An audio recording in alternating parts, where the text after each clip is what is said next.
cut out here. And I've got my main diaper panel for this front closure diaper. Now, if you're doing snaps, which we will be doing snaps on this video, you will also need extra tabs for the wings, and then an extra section for the front. Having 2 layers of PUL just ensures that the snaps aren't going to rip through, since one layer can be thin.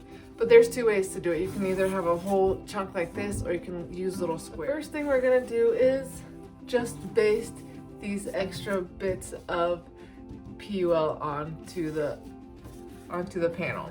So as you can see, I got this basted on. We need to mark our snaps, and you can mark the snap placement as you are tracing and cutting out the pattern. I like to mark the snaps on the back because this is where I'm poking the hole through, so it's easier to get the cap.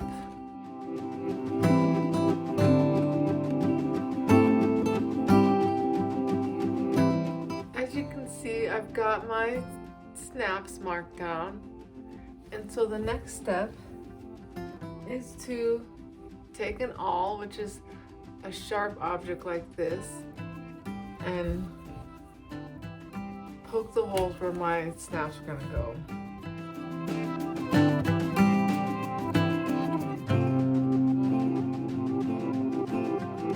Once you got your holes poked, then we can start putting the caps through. So this is called a cap. You can kind of see it's got a really pointy thing, and these get used on both the sockets and the studs. And I like to kind of poke a few through at a time.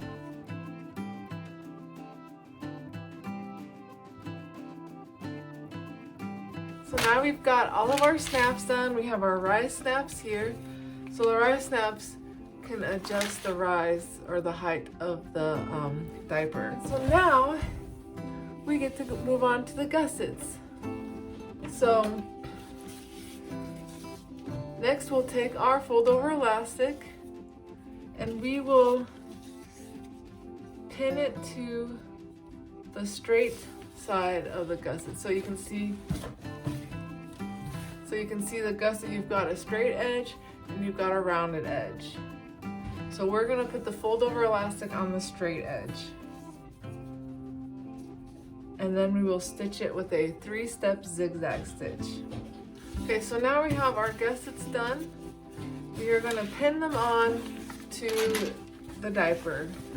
So as you can see, on a gusset, there's one side that is fatter than the other side. The fatter side is the front side. And you wanna make sure that the fold over elastic goes completely over the edge. So you'll just pin or clip these on and then sew them down with a basting stitch. All right, so now we have our gussets.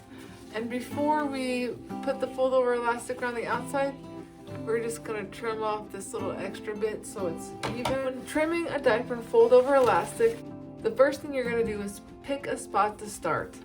I like to start in the front on the edge.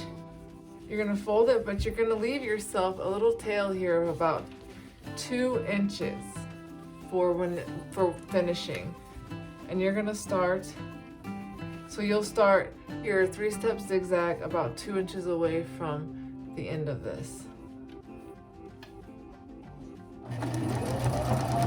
Once you come to your elastic marking, you're gonna stop and we're gonna measure how much fold over elastic we need for the leg. So I'm gonna just put my tape measure here right at my needle and run it along. So just run it along the elastic like this until I get to my measurement.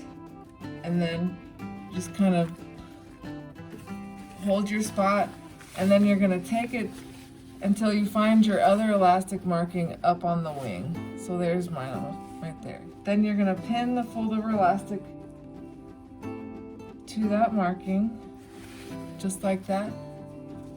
And now as you go, you're gonna have to pull the elastic straight. So as you go. And if it's easier, you can pull it straight and pin it kind of towards the middle. And now you just keep sewing, and you're gonna have to pull it to make it go along the outside of the gusset. Once you come to the end of your elastic, then you just continue on, just folding the elastic over as you go around and gently pull it so that you can get a nice smooth curve.